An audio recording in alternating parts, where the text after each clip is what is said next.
It's time to chill out and get ready for a mediocre Q&A live stream. If you're old enough, grab yourself your favorite adult beverage, and if you're not, stick with apple juice. Put your feet up and relax. If you have any questions, feel free to ask them in the chat. And now let's cue up the intro music.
Yo, how are you guys doing this evening? Hopefully you guys are doing good. I'm doing pretty cool over here. Work is getting busier and busier every week. A bunch of stuff going on this week. So today was pretty mellow. Tomorrow I've got a, let's see, I don't know if I'm going to get video footage of it or not, but I've got a 15-ton split system that's got a crazy long line set, and the evaporator coil has over 20, I'm not joking, between the two circuits it has over 20 refrigerant leaks in it, all in the return bins and the braze joints. So it's like almost impossible to replace this equipment, and I honestly don't even want any part of it. So we are going to be doing a repair tomorrow. So we're going to be putting in 2 new dryers, recovering the charge. Each circuit holds like 28 pounds of gas. It's a big system. Yeah, that'll be one. I don't know if I'll get footage of it or not. It just depends. But that'll be an interesting one. I've been kind of avoiding this one just because it's a long process, and it's at a shopping mall. So getting to the roof where the condensing unit is, it's 5 stories up. It's nuts. You got to climb a giant ladder, a bunch of stairs. It's a pain in the butt. So it's actually the one that I think I did a video on it, that I did a compressor replacement. It's the exact same system that I did a compressor replacement on, actually, where I had to make the gantry lift and lift that compressor and the reversing valve up. It's that system. We're fixing the leaks on it finally. That thing's had leaks forever. So, but now it's getting so bad that it's leaking out really quick. So I think I had put refrigerant in it, I don't know, like a month or 2 ago, and it's already out of gas. So I was like, yeah, no more fixes on that thing. So we'll be starting on that one tomorrow. I quoted it for a 2-day project, so let's see if it actually takes 2 days, but I'll have a helper with me too, so that'll be nice. But yeah, so hey to everybody that's just coming in right now. Hopefully you guys are all doing well. Do me a favor, as you guys come in, smash the like button or the thumbs up button. It really helps the stream, or thumbs down button. I could care less either way. Just give some sort of interaction to help YouTube realize that you guys are here, because YouTube does appreciate that kind of stuff. Just so you guys know, like, any interaction you guys can give on anybody's YouTube videos is always a plus. I mean, just even leaving a simple comment, whatever, you know, it definitely helps to let YouTube know that people are interacting with other people's content. So definitely helps people's channels to grow. So if you watch anybody's YouTube channels, just leave a comment. Doesn't have to be anything crazy. Just leave any sort of comment in other people's videos, and mine too if you feel the need to. So that'd be cool. It definitely helps out creators. You know, the creation space is definitely getting interesting because YouTube and Facebook and Instagram, they're always coming up with new ways of trying to promote their brands, right? And they have all kinds of new requirements that they want us to follow. It seems like every couple months they come out with a new thing, whether it be, and they're good things, like with YouTube. You know, YouTube is like, hey, start putting at the end of the video, they want bookmarks, you know, so that people can see the bookmark, you know, marks. And okay, so now you have to watch your video and timestamp everything, which is fine, you know, but it just seems like they're always doing things. Put captions, which again, it's all good stuff. It's just more and more work that the creator has to do.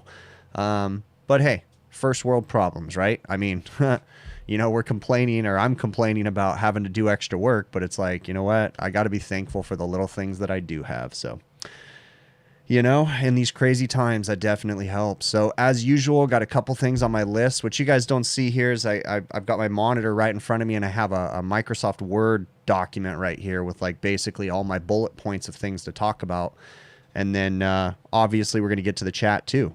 So if you guys have comments inside the or questions that you want me, or things you want me to address, please do me a favor and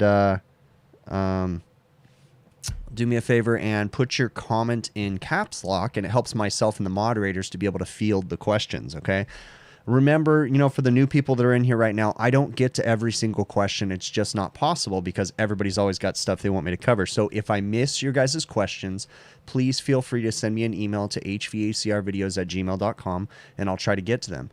And so what happens is if you send me that email, then I try to go through it and I put it on my list for the next week usually, and we try to cover it. So that's some of the bullet points that I have to talk about tonight are of things that people emailed me about. So all right, let me see what we got in here.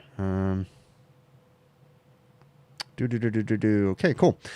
So I had 2 videos this last week, okay? The 2 videos were the cook's region is too warm, and that was the one that I changed an evaporator coil and TXV, and I got to use the new field piece vacuum pump and leak detector in that video. And then the second video was the walk-in cooler replacement, where I changed 2 evaporator coils and a condensing unit on the roof and changed as much of the line set as I could access, and we used the Zoom Lock Max press tool on that one. So that was a cool one too. Got to use all kinds of new tools in these videos. You know, I do have to say that I'm super thankful for all of you guys, and I got to say thank you so much, because your guys' support by watching the videos, by visiting the sponsors, by, you know, just interacting, using the offer code that I have with TrueTech Tools.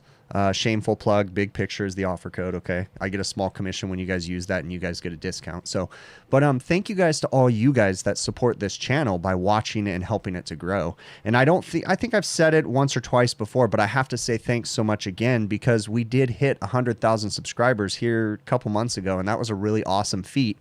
And that's because of you guys that are watching right now. So it's really awesome. So thank you guys so very much for all the continued support. Okay, so I wanted to kind of start this off and talk about being responsible for yourself, okay? And what I mean by that is I get emails, it seems like monthly, I'll get at least 1 or 2 emails about people having a hard time with their company. They want to ask my advice on whether or not they should be making more money, whether or not they should be getting raises. And while I'm certainly not an expert in any one of those areas, okay? I operate a business. I wouldn't say successfully. I'd say we kind of get by. Okay. But when it comes to the people asking those questions, okay, and I'm going to pose a question, you know, someone will email me and they'll say, hey, you know what? I feel like I need a raise. You know, I've been here this long, all these different things, right? The first thing I always think in my head is how I would reflect on that problem. Okay. And whenever I'm presented an issue, whenever I have an argument with someone, whenever, whatever, okay, whether it be at work, life, whatever, I always start by reflecting on myself, okay? Again, this is just my opinion in the matter, okay? So I always start by reflecting on myself. If I'm having an issue with someone and there being a problem, The first thing I do is I'll usually go talk to my wife, because she's usually my support pillar, right? And I'll talk to my wife and I'll say, am I being unreasonable here? Be honest with me, you know? And sometimes she'll say, yeah, you're being a punk, you know, or whatever. But I always try to reflect on myself first, okay? And then I start looking out. But by doing that, in my opinion, it helps me to make sure I'm aware as to what's going on, because it's really easy for people sometimes to get caught up in themselves and think their stuff doesn't think, when in fact they might have made a mistake. And it's just as simple as admitting your mistake sometimes, okay? But when people are asking me those questions, you know, should I be making more? Is this unreasonable? Whatever. I always remind them to look at themselves first, okay? When they say, you know what, my boss isn't working me very much, he's not giving me very many hours, and I'll email him back and say, okay, I'm not saying it's their fault, but I'm just saying, is there anything you can do to make that better? Are you showing your boss that you want to be a better technician? Are you, you know, or whatever, or, you know, just reflect on yourself. You know, are you not capable? That kind of stuff. Now, again, sometimes there's nothing wrong with the person and it is the company or the owner or whatever, but I always try to reflect on myself first, okay? That gives me perspective and that keeps me on my toes, and I believe kind of keeps me humble, because it makes me realize, like, hey, you know what? Maybe I was being a little unreasonable there. Or maybe I could have handled that differently. Maybe that offended that person, that kind of stuff, okay? So I always try to look at myself first, okay? The next question I get so much, guys, and please do not take offense to this, okay? But I am going to say that 99% of these people have absolutely no business doing this, okay? They email me and they say, I just finished trade school. I want to start my own business. What do I do? Okay. Now, I'm not saying that you'll never succeed, but I am saying that if you just finished trade school, you have no business starting a business if you have no experience in this trade. Okay. In order to, and some people may succeed. Okay. But you have to be so cautious about that stuff, because there are so many new businesses opening up right now. And again, if you don't know how to run a business, if you don't know how to be a service technician, then you have no business opening a business. You're only hurting the industry and yourself more than you're doing any good, okay? You don't know how to price. You don't, and just because you're the cheapest person in town and you're the busiest person in town does not mean that you're successful, okay? I'm not saying you need to be the most expensive, but I'm saying you need to price your business and your customers, you know, the stuff you give them needs to be priced on, not based on other people, not based on what other businesses charge. It needs to be what you need, but you need to understand that you need to charge a fair wage, okay? You can't lowball everybody in the industry just to get work, because that, again, is not going to help you in the long run, because you're going to have to build your prices up when you realize how expensive it is to operate a business, okay? So please don't take offense from this, guys, but I'm just saying you need to be an advanced mechanic in this trade before you start your business. You need, especially if you're going into the commercial side, okay? I know there's a million residential companies out there and these people start their businesses and all they want to do is sell, sell, sell. But just be weary of that stuff, okay? You need to be experienced in the trade. I'm not saying there's a certain time frame that I'm going to give anybody, because it depends on every single individual, but you need to have technical skills. You need to know how to master, you know, the trade. And you need to understand business, okay? Or you're going to have some pretty hard hurdles to overcome. And I'm not saying you'll never be successful, but it's going to be a struggle and you're probably going to hurt yourself, okay?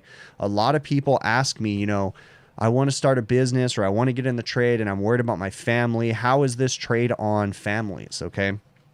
This is a fine balance. It's a struggle to have a good family life and be a good mechanic in this trade and or business owner, okay? So it takes a commitment from yourself and your partner. 100%. You guys both have to be in on this. You know, it can't be one person is skeptical, the other person lets go for it, because you're going to run into problems, okay? There's going to be days you're not home in time and things like that, and it's going to be a struggle, okay? Joshua, thank you so very much for that super chat, man. That is amazing. I really appreciate it. Oh, that's really cool. From an Uber passenger because of the things you learned on what? Oh, that's cool, man. Right on. I really appreciate it. Okay. So yeah, just be cautious about thinking you're going to start a business right out of trade school. Okay. You need to have experience for sure. All right. Let me have a look at the chat here and see if I missed anything. Let me see. Yeah. Hit the thumbs up for sure. It definitely helps it out. Okay. Any feedback on the Navac vacuum pumps? TruTech has some great prices. Okay. Damon, I hope that's how you say your name.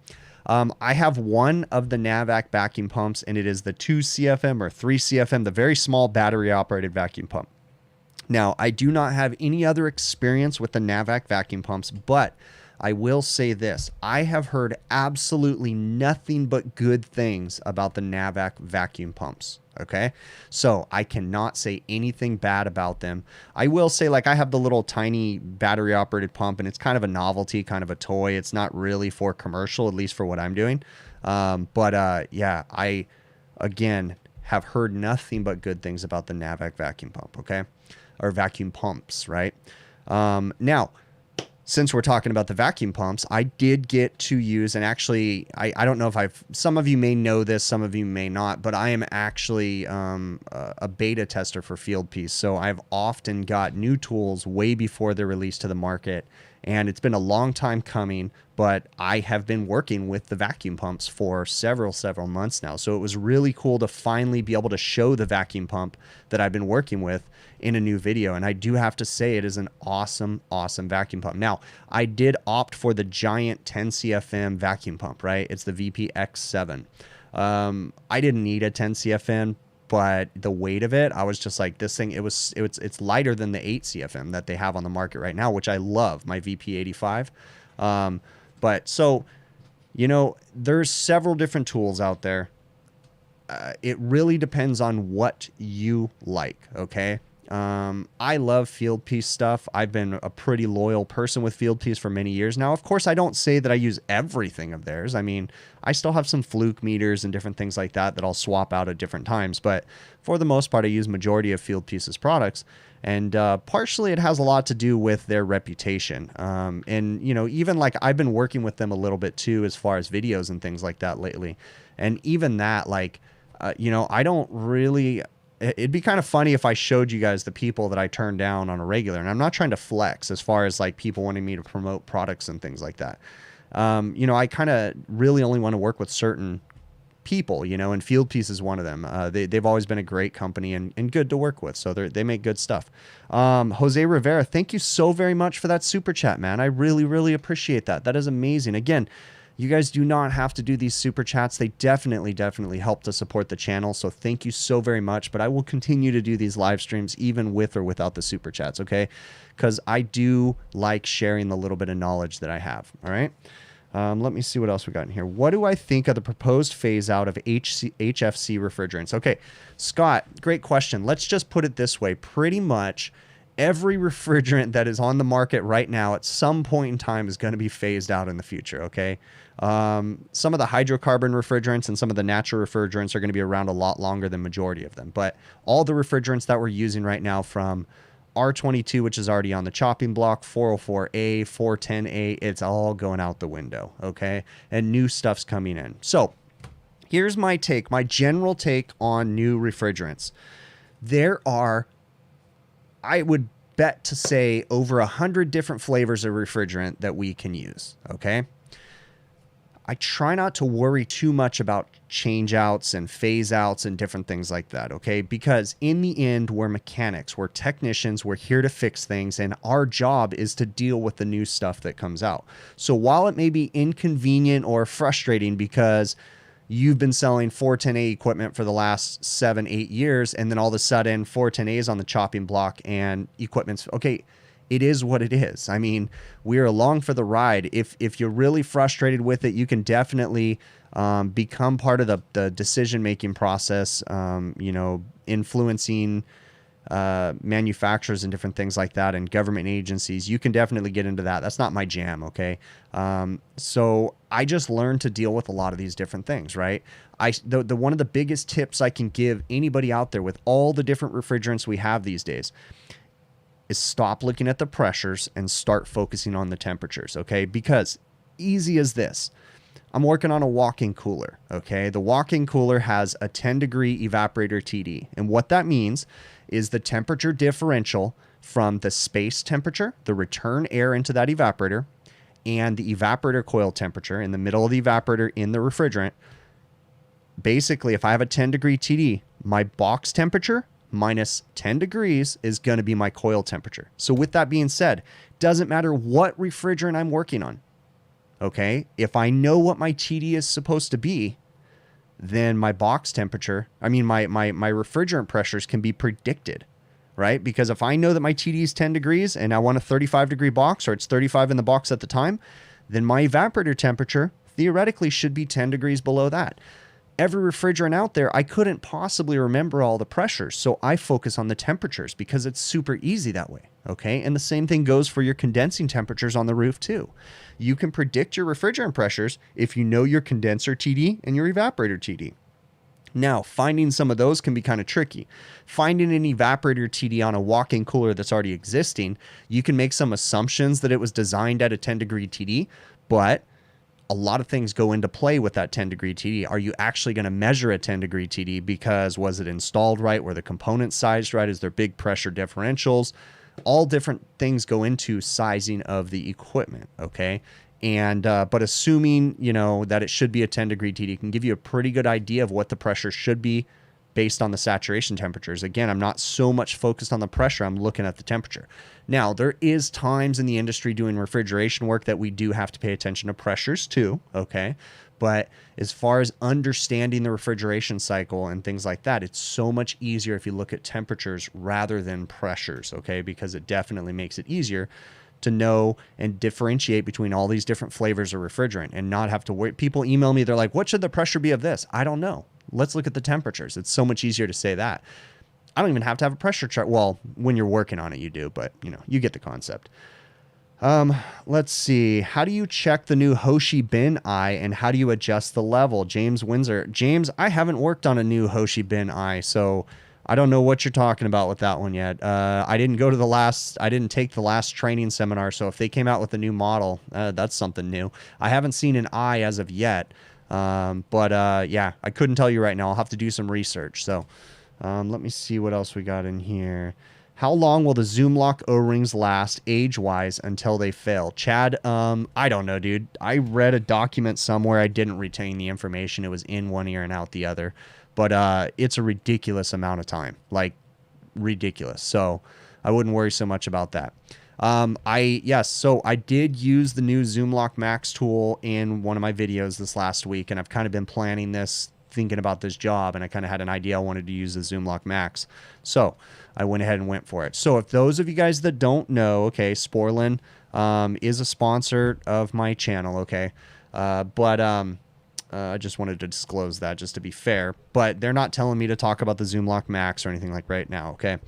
So Sporlan did used to promote the Zoom Lock tool, okay? They had a partnership with another company. That partnership ended. The company started doing their own thing and pushing their own fittings. More power to them. It's all good, okay? Sporlan went ahead and started working with another manufacturer. So they rebranded their tool and they call it the Zoom Lock Max, okay? Same concept, press style fittings and stuff, okay? So I used that in my recent video this week. I got a lot of pushback, a lot of flack, a lot of hate, actually. And I don't understand that, right? Because why does it matter if I want to use a tool? I mean, if you don't agree with me using the tool, then so be it. Don't use the tool. But to have this hate, this visceral hate that some people have because someone's using a Zoom Lock Max, and I addressed it in my video too.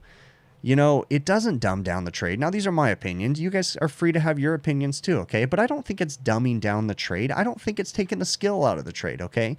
Put in the hands of a person that is not skilled. The Zoom Lock Max is going to cause refrigerant leaks. Potentially, they're going to have issues. Someone could get hurt, different things like that. But that's because they're a non-trained person. You put the Zoom Lock Max in a trained person's hands, and it might help them get out of a bind in a weird situation. Now, I did say in my video that the Zoom Lock Max is not the tool that I'm going to use every single day. It's just not. But it's another tool that I have in case I do need it. And that's the cool thing, okay? But there's a lot of proper practices you have to follow. And again, if I put a torch in an unskilled person's hands, they're going to potentially cause some damage too, okay? I mean, they're going to cause some serious issues. So, you know, if you put a tool in an experienced trade person's hands that has common sense, and I know there's a lot of lack of common sense these days, okay? But you put it in a true tradesman's hand, a new tool that has common sense, and potentially that new tool can help them do their job easier, okay? So be it if someone wants to use it, okay? There's tools out there that I don't want to use, but you know what? I don't talk negatively really about them because I just prefer, if I don't got nothing good to say, I'm going to keep my mouth shut for the most part, okay? So anyways, on that rant, I want to go to my list right here. And Walter had asked me a question. He had sent me a comment or an email, I think, or I can't remember if it was a YouTube comment. And Walter asked about my go-to leak detector. He's looking at purchasing a leak detector. He wanted to know if he should go with which insert name of brand leak detector, okay? So if I was going to recommend 2 leak detectors out there right now, I would say it would be between the Detect, either the Detect 3 or the Detect Stratus or Infocon Stratus, whatever you want to call it, and or the new Fieldpiece leak detectors, okay? Fieldpiece has 2 of them. They have an infrared and a, what do they call it? A heated, I can't think of the other one. A heated diode, I think, or I don't remember what it is. But they got 2 new leak detectors. Now, I use the DR82 leak detector, and it is great, okay? It is an amazing leak detector. I do want to talk about something because there was a bunch of questions out there, and I want to address the fact that on the new Fieldpiece DR82 leak detector, it does have a numerical readout on that, okay? But it is not a parts per million count, just so that you guys know, okay? It's just a numerical readout that goes from 1 to 99 based on the severity of the leak, okay? So someone had commented about the Fieldpiece leak detector, and they were saying, hey, you know what? It doesn't have a parts per million readout. Okay, so let me explain something. If you guys didn't already know, Infocon or Detect has a Stratus leak detector. There's really too many names. Infocon is the parent company, right? Detect is the name. I don't know. There's too many names on the thing, but Infocon Stratus, whatever, right? So that's their top of the line fancy leak detector that has a color screen on it with a parts per million readout. So the PPM readout, to get to the mode that uses the PPM readout, it's the cloud hunting mode on that leak detector, okay?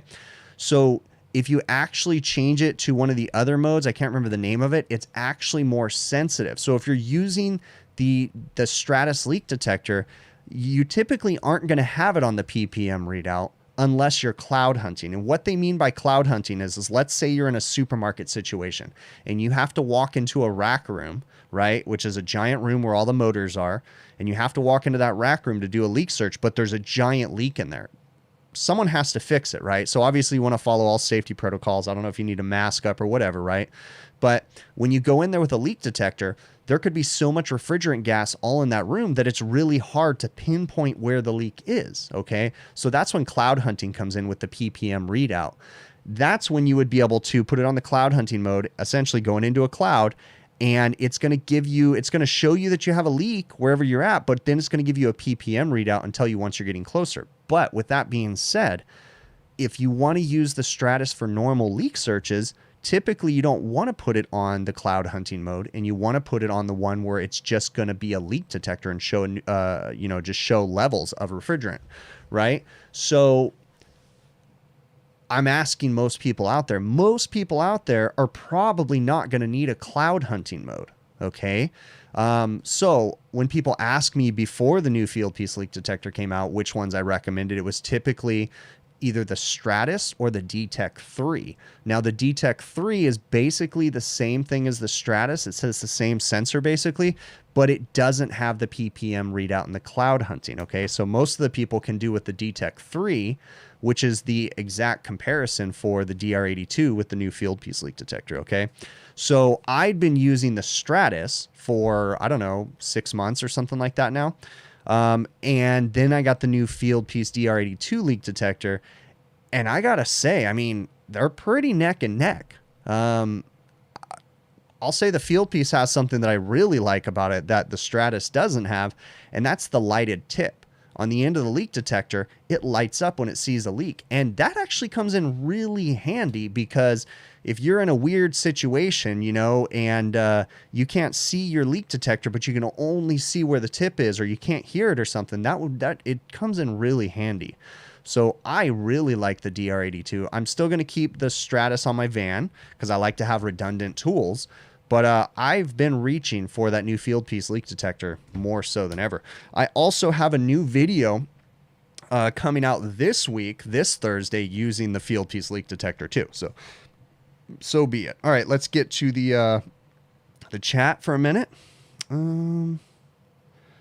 What do we have? What am I missing? Have I had any new compressor? Have I had a new compressor already go bad?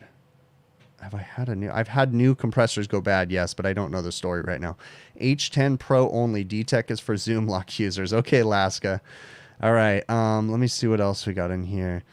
Press fittings on boilers is asking for a leak. Ask me how you know. Hey, you know what? Fair enough. And I don't know anything about boilers, so I don't know the tolerance of the O-rings and different things like that. So I'm not going to agree with you or disagree with you because you clearly have more experience in boilers than I do. So I'm going to go ahead and, and say that I don't know the answer to that. But if I was going to say that, if someone told me that there was, refrigerator or water leaks, on press fittings on boilers, then I'd start asking, was it hot water lines? Was it improperly installed? Whether it be whatever press fitting there is, there's a procedure you have to follow. And I would almost wonder if more on the plumbing side, they have issues messing up the O-rings than on the refrigeration side, just because, leaks probably don't happen as much. Like what I'm trying to say is refrigerant leaks out a lot easier. So I think we're more critically worried about it. But I would imagine that, if people don't follow installation instructions and different things like that, you're going to run into leaks when it comes to putting fittings on a boiler or something like that. But again, I don't have experience with that, so I'm not going to say I'm, pretend to know what I'm talking about. Clint, thank you so very much for that super chat, bud. Again, everybody that has donated to the channel, thank you so much. Okay. If you guys haven't already, I'll give a shameful plug right now too. Go to my website, please. Okay. hvacrvideos.com. And if you're interested, there's some merchandise and stuff like that available that you can help to support the channel with. Okay. All right. And I can't promise I'll do another shameful plug again, or I won't, because I probably will. So have I seen, I already answered that question. Okay. So Robbie Poyner, forgive me if I'm butchering your name, bud. So you're asking about Viper's wet rag, and you're saying, what should you keep the consistency at? How much water should you be adding after each use? That's a good question. I don't know the answer to that one, but I would say that you want the consistency to stay like the very first day when you open up a Viper wet rag thing. It's basically mush, So if it comes that way, I'd imagine you want to keep the consistency that way, but you want to make sure you always mix it and add water as need be. So while we're talking about that, let me mark some questions off my list, and we'll cover that one real quick. Okay, so those are good. Let's talk about expansion valves. Okay. So first and foremost, in my recent video where I changed the evaporator coil, I got a bunch of questions and a bunch of people asking about overheating the expansion valve. Okay. So when I was brazing in that coil, why did I not have a physical wet towel or any of the Viper wet rag heat blocking compound on the expansion valve protecting it when I was brazing it in? And the simple answer is, well, there's two answers, two parts to that answer. Number one, I was too lazy to go to my van and get it, okay? But I also didn't want to have to deal with it being in that tight location. There wasn't a lot of room inside of there, okay? So when it comes to using heat blocking compounds, it's always best to put them on there, but sometimes you just can't get it in there. Like, for instance, if you're working upside down and there's something vertical, you don't want that stuff to fall down into your braze joint, so maybe you don't put anything on there, okay? Of course, you always want to try to protect sensitive components, but sometimes you got to do what you got to do to get operational, okay? Now, I take kind of an educated risk, right? Whenever I do braze on an expansion valve without protecting it somehow. And of course, I always try to, but there's times that you just can't, right? So, I also feel like I have, like I said, enough knowledge to know when I'm overheating an expansion valve. And again, I'm taking an educated risk because I let it get to a certain point and I cool it off at a certain point. But that's also one of the reasons why I will constantly say when I show brazing clips and stuff like that, when I'm typically done, if I'm working on a sensitive component, I have a wet towel, dripping wet towel. And right when I'm done brazing, I'll rapidly cool that valve down, okay? Now, you're not supposed to do that when you're brazing because that can cause problems, right? That can cause stress and unneeded stuff on the solder that you put on there, cause things to crack. But there's a fine line there, you know? I will cautiously cool my valves rapidly because they're a sensitive component, okay? Sometimes you got to do what you got to do again. Now, let's also talk about, in my recent video where I was changing the evaporator coil, why I was not purging with nitrogen, okay? And that's a really easy answer because it was almost impossible to properly access the system without adding more service taps into it. When you pump a system down, you close off the king valve coming out of the receiver, okay? When you close the king valve, the refrigerant stops at that king valve and backs up in the system all the way up to the high side service valve in the compressor, or high side valve in the compressor, right?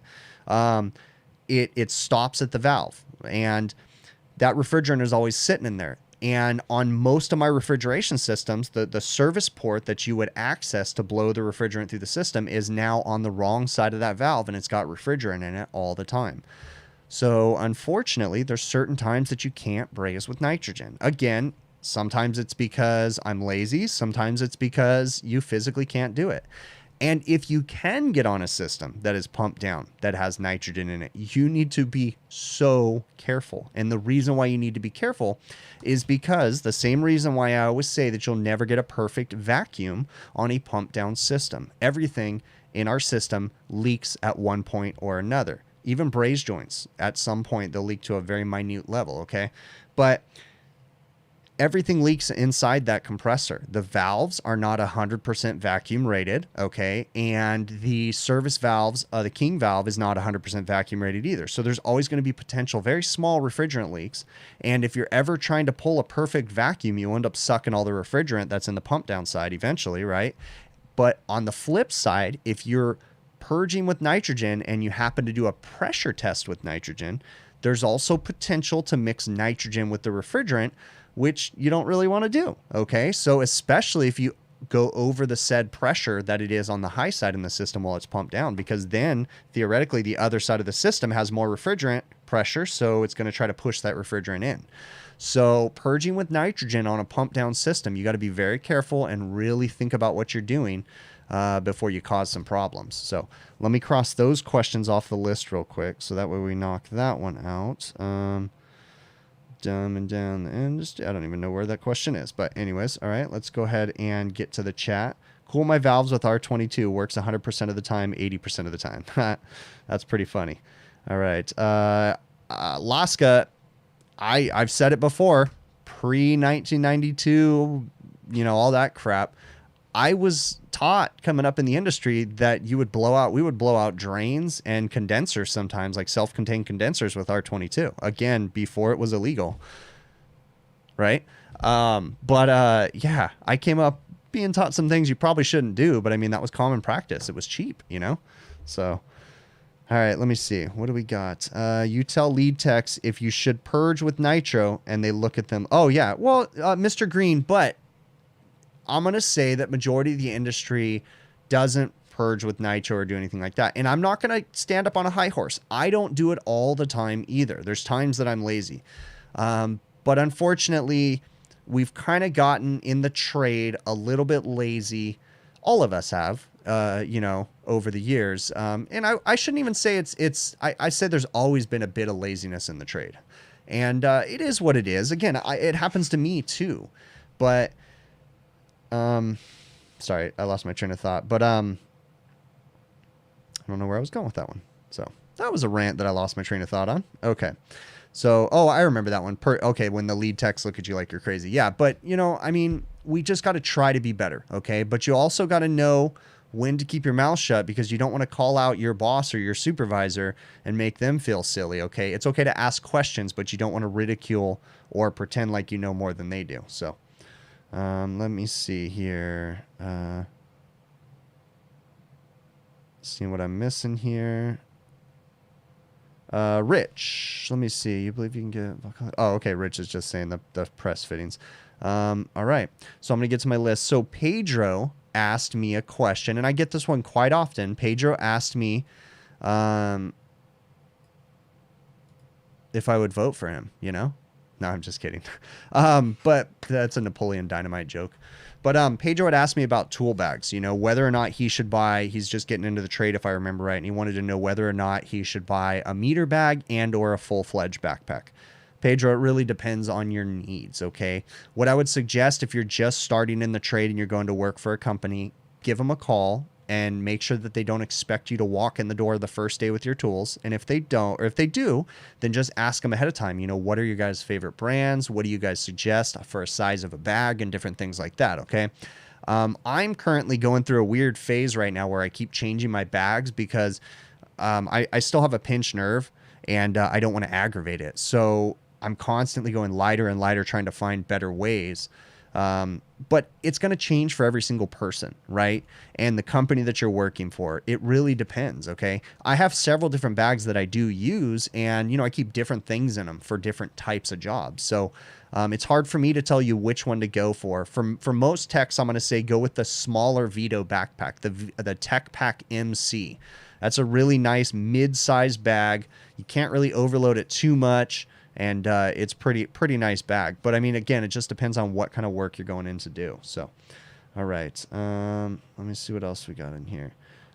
You caught a tech today pressurizing a system with an air compressor. Yeah, that could be dangerous.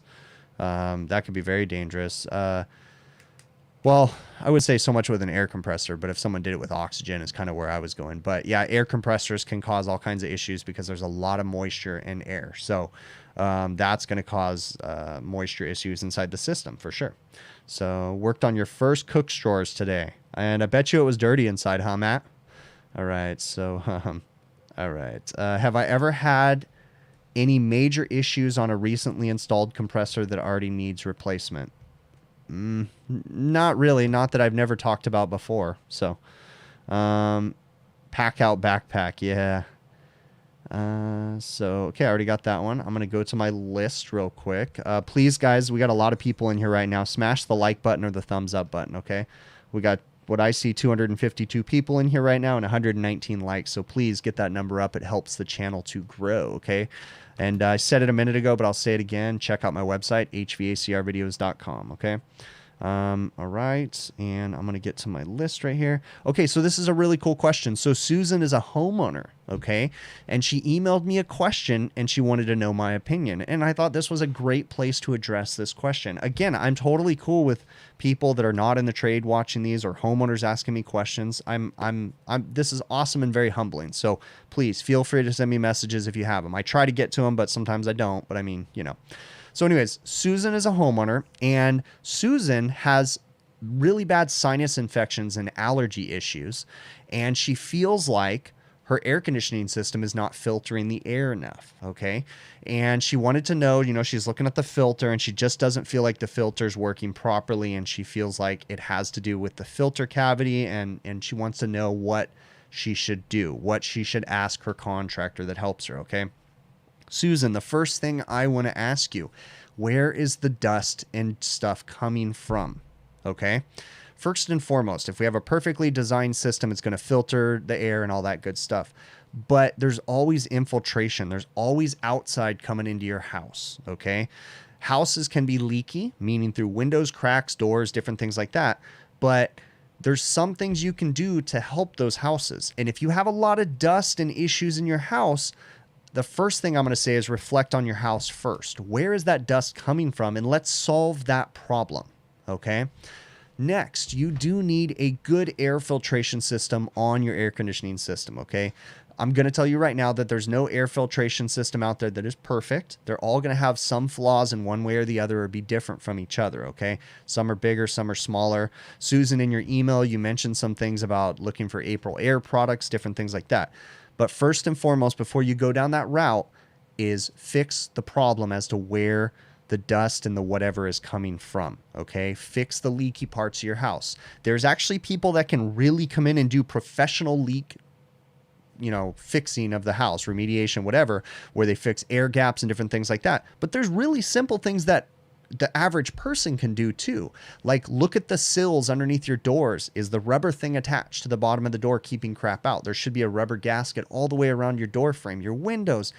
There's so much that we can all do, okay? So look at that first, and then, Susan, what I want you to do is contact local contractors in your area, and I want you to look for people that get good recommendations, that are qualified and know how to deal with indoor air quality. Okay, so that's going to be your first bet, is to figure out where the dust is coming from. The next bet, fix any air leaks in your house, and then you're going to want to get a hold of someone that specializes in indoor air quality. Okay, feel free to, if you need any more help, feel free to ask me another question. Send me an email, Susan. Okay, all right, so next thing, we're going to get to the list right here. And what is going on? Why is my mouse doing that? Okay, mouse is being a little trippy right now.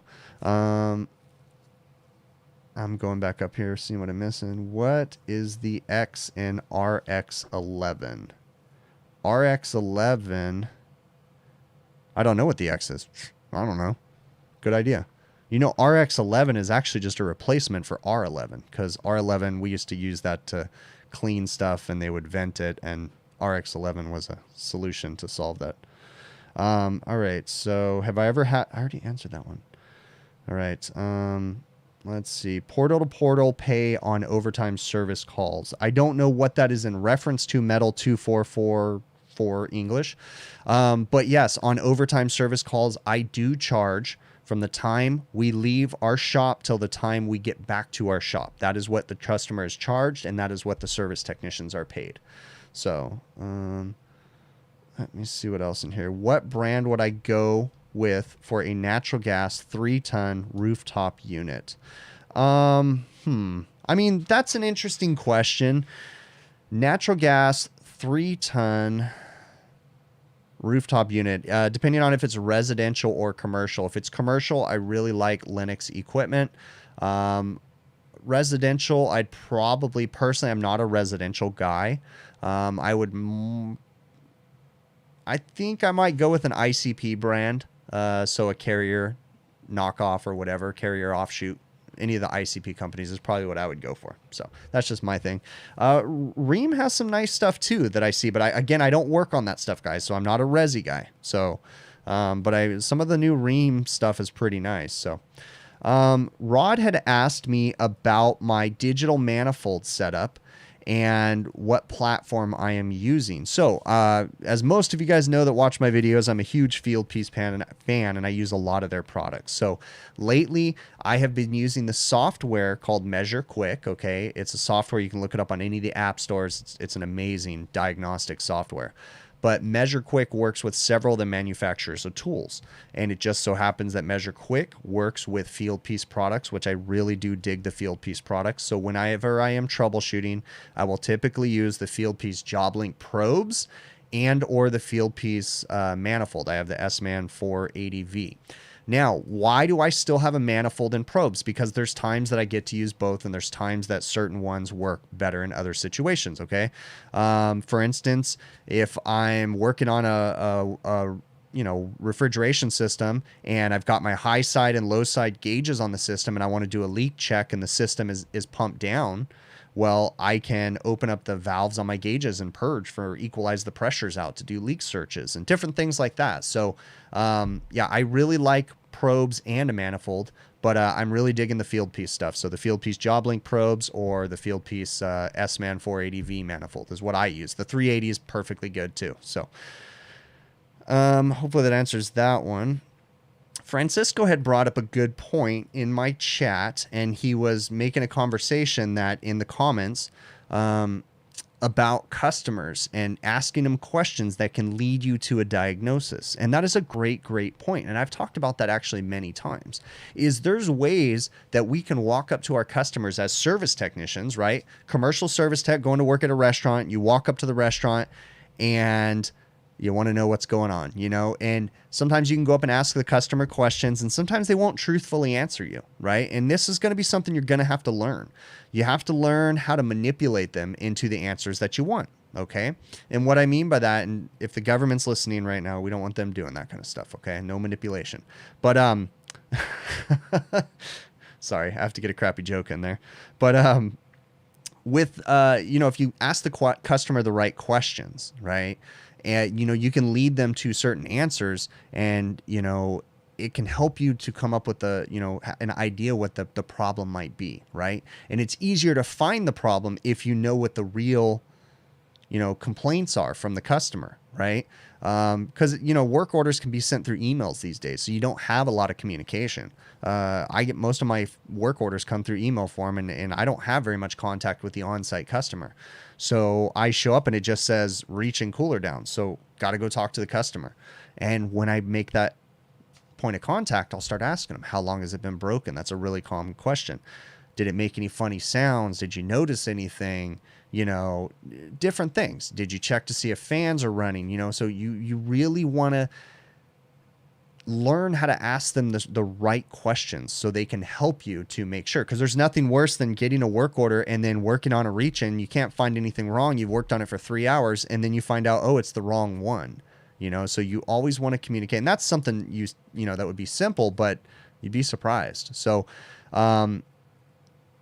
it's really important to learn how to ask the right questions. They definitely lead you down a path of least resistance in trying to solve problems. So let me see what just came in right here. The 98 DeVille dude, thank you so very much for that super chat. And please, guys, smash the like button. Okay, so I wanted to talk about the Zoom Lock Max, right? Because I talked about that a few minutes ago a little bit, and I wanted to kind of cover it again. Remember, guys, tools... The definition of tool is something that helps you to do a task, okay? So tools, plural, right? So we don't just get one tool and that's the only tool we have for the rest of our lives, right? Because every time a technician picks up a hammer and he goes to use it, you know, he might think, hey, this would be better if this happens. And the next hammer comes out and it's better and it's better and it's better and it's better, okay? Sometimes they're worse, but sometimes they're better and they help a person do a new job, okay? Tools like the Zoom Lock Max, in my opinion, is not dumbing down the industry, okay? It's another tool, okay? I don't want to talk about the same stuff that I did again, but I'm just saying these tools are not dumbing down the industry. Remember before we had cordless drills, we had to plug our drills in, okay? We evolved to cordless drills, and I'm sure someone whined about cordless drills. You know, some crotchety person that... But I mean, there's always going to be complaints about new tools that come out. But just if you don't want to use it, it's okay. You know, it doesn't matter if someone else wants to use it. Okay, so don't be such a hater, basically. So many people out there are so offended. And it's like, I just don't understand this visceral rage that comes out when someone chooses to use a tool, you know? I mean, you can choose not to use a tool. It's that easy. All right. Another thing that I had asked, and this one was kind of a funny one, and I think I've told this before, but I'll tell it again. Someone had asked me, you know, have I ever really had any bad burns from using my oxyacetylene torches, right? Have I burnt myself in any different ways? And yeah, there's been plenty of times that I've hurt myself, okay? I've got fun stories about that. But one of the memorable times, and this is the sad thing, is this is not I shouldn't have said one, okay? This probably happened at least 3 or 4 times, and it's the silliest thing ever. When I am working, okay, I have this pen right here, and I'm doing stuff. I need both my hand. Okay. I put my pen in my mouth. Same thing goes for my Silphos stick. When I am working, you know, brazing in, I will constantly take that Silphos stick, which I'm sure is horrible, and I'll put it in my mouth and just kind of hold it in my gums while I'm using my hands. So not once, not twice, at least 4 times, I've got done brazing and taken that Silphos stick and put it on my mouth when it was hot, and it burnt the crap out of my lips and gave me a Joker smile. And I'm not kidding with you, it's happened 4 times, at least. Because I'm a dummy when it comes to some things. So I thought that was a pretty funny one. But yes, I've had several times where I've done different things and I've, you know, run the torch across my hands, burnt myself. Luckily, nothing ever massively bad or anything, okay? Just all simple, superficial burns. All right, I'm going to get to the questions here and see what I'm missing. All right. Don't make the torque wrench joke anymore. It's really getting old. Okay, bud. Let's see. MO99 in a window AC unit. What are my opinions on that? Joshua, I mean, I don't know. As long as you follow the installation instructions, I guess, you know. I prefer you stick with whatever refrigerant's actually in there, but, you You know, I don't know. I don't know a whole lot about using it in window units. I don't know if MO99 can be used on capillary tubes. Most window units are probably going to be capillary tube units, so you may want to look into that. How often do I find the packing nut leaking on the king valve, and it's the only leak present? Not very often at all, Chris Young. Chris, I almost wonder if you're psychic. Wait till next week's video. Thursday, this week's video, Thursday. Because that's kind of a funny question relating to the video. So, all right, we get down here, read on this right here. I already answered that one. All right. How do I set my pressures on my oxyacetylene rig? Okay, Danny, this is one of the questions that I actually get quite often. People ask me why I don't show that in my videos, okay? What you want to do, if you want to set the pressures on your oxyacetylene rig, you actually want to look into the torch tip and their user guide, okay? Each torch tip is going to actually have a different setting based off of what the manufacturer wants the gases to flow through the tip to get proper combustion and to make the proper flame. So it really depends on the tip that you're using, and then you look. I will say that, like, you know, for my smallest tip, I usually start at 5 and 5 on 5 oxy, 5 acetylene, and then work my way up depending on what the manufacturer has to say about what it should be for the size of the tip that you're going to use, okay? So in the beginning, I was taught 20 and 7 all the time. Didn't matter what tip, but I've learned over the years that it actually does change. And while setting it at 20 and 7 essentially is just going to waste a lot of gas, but you know, that's what I used to do. And I got through a good part of my career doing that. And then I realized, oh, you can actually change the pressure depending on the tip. And then I learned how you can better manage your flame and the heat if you have the proper tips on there too. Okay. So just want to read the manual from the company that it came from, Hvacr, whatever company it is, and ask them what pressures they want you to set them at. So let's see what else we got in here. Technicians, driveway, portal to service call, overtime paid, detect, on call. I don't know what you're asking there, bud. Because again, I don't, Metal 244 English, you're saying technicians, driveway, portal to service call. I don't know what you're saying, bud. The way that I pay my technicians is if it's a regular time service call, you get paid from the time you leave the shop at our company till the end of your last call. Okay, so, and we charge the customer that way. So my techs on regular time, we don't pay travel time home. Okay, but if it's an overtime call, yes, they get paid from port to port. That's how we operate ours. All right.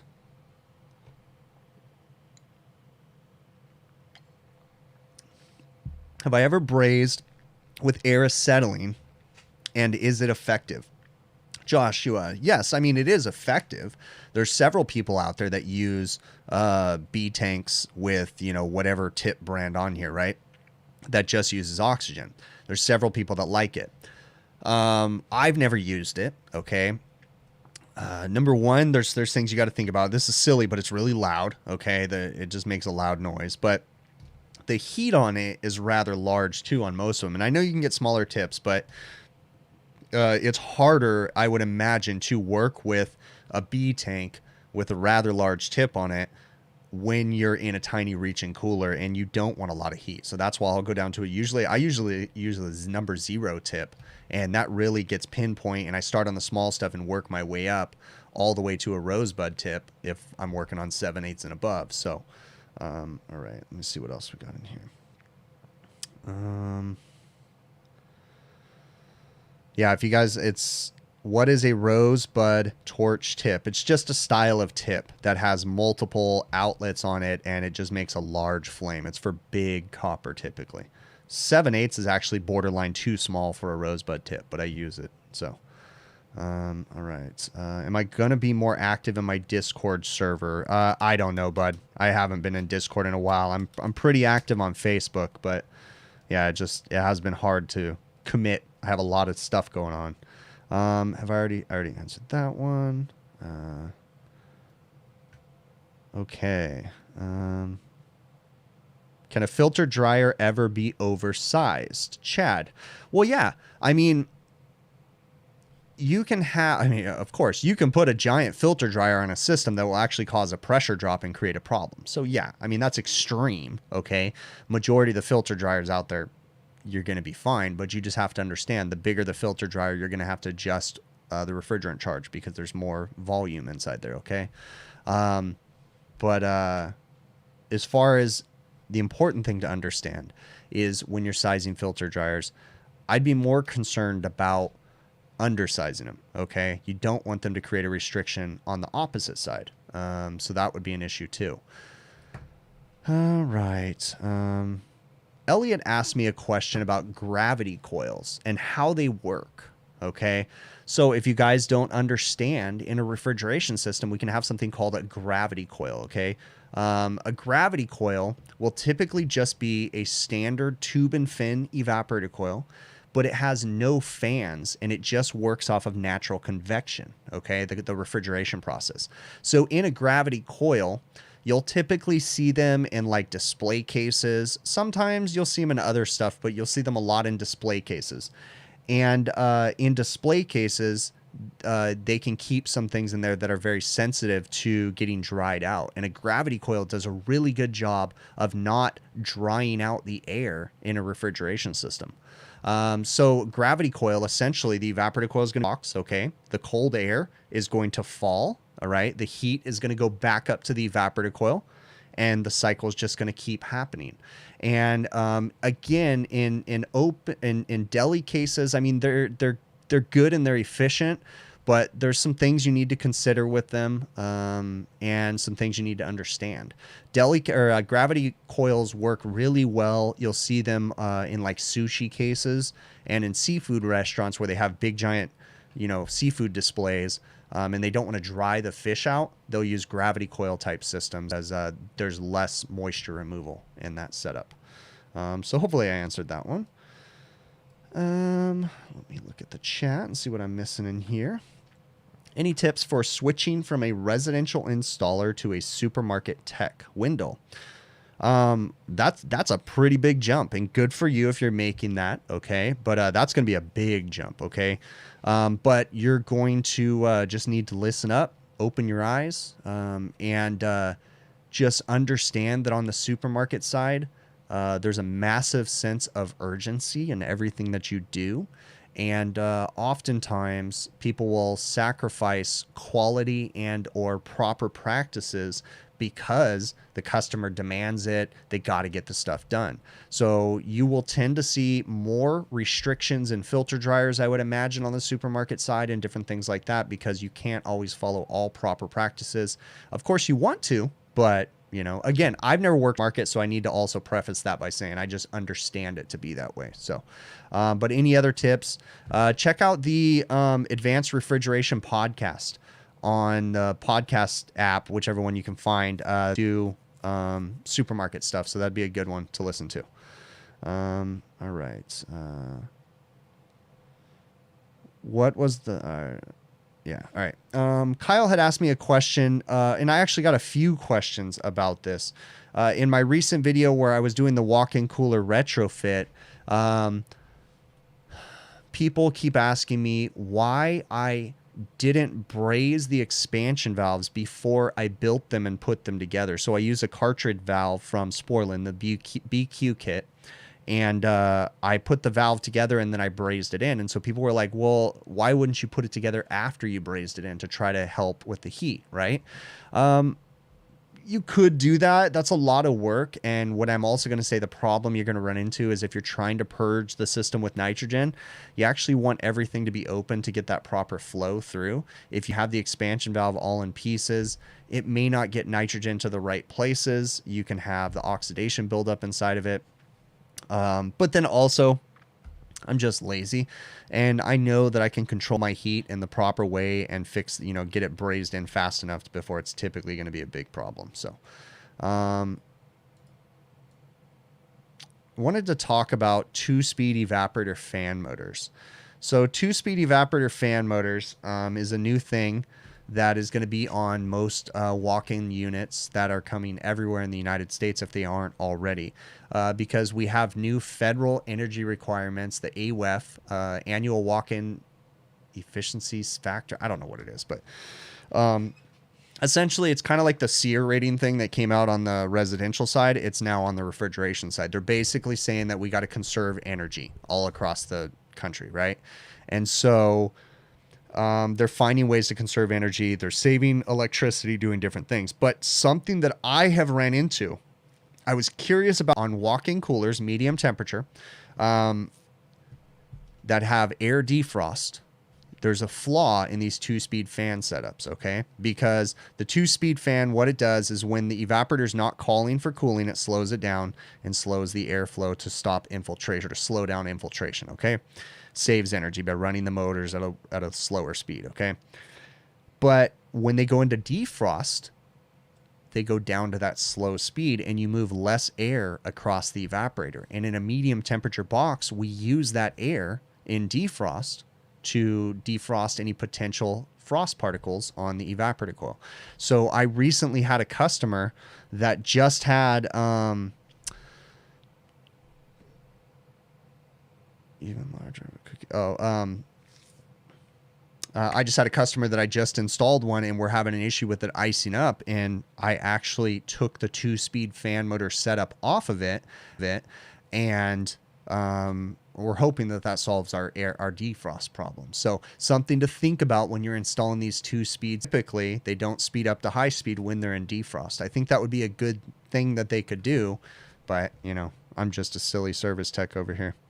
One thing I really did want to talk about too is when you are using the heat blocking compounds like the Hvacr wet rag, I like to remove that stuff as fast as possible when I'm done working, because what I have noticed, I have not read this from them, but I've just noticed this on my side, is that I have noticed that the heat blocking compounds can get overheated and stop absorbing the heat, and that can create problems. So whenever I put it on there, I try to get it off as fast as possible. I thank you so very much for that super chat, bud. I really appreciate that, man. Does produce walk-ins have frequent equipment changes by the contaminants? Yeah, produce walk-ins, the stuff that they're storing inside of them definitely lead to the corrosion that's happening in the system for sure. Let's see. See what else. Let's see. Already answered that one. Sometimes raising in systems, this is covering another question too. You have to make sacrifices in covering certain components up, heating up certain components and stuff. So I try as much as possible to cover components with wet towels and different things like that. But there's times that I just have to really learn how to control my heat and just get in there and braise it as fast as possible and try not to burn everything down. So, let's see what else we got in here. Yeah, I don't know why there wasn't an ad in the middle. I don't typically put ads in till after the live stream. So, I don't know. Yeah, YouTube Premium doesn't have ads. Let's see. Nitrogen purge on a pump down system. I already talked about that one. It can be hard, so you got to be careful about that. I already covered that one. All right, guys. I really appreciate you. I'm going to go ahead and wrap this one up. I think we're having stream problems too. Thank you so very much for all the super chats. You guys are awesome. I am going to go ahead and end this one because my throat is starting to hurt and it's time to go eat dinner. Okay, so we will catch you guys on the next one. If I can figure this out, intro picture, and here we go.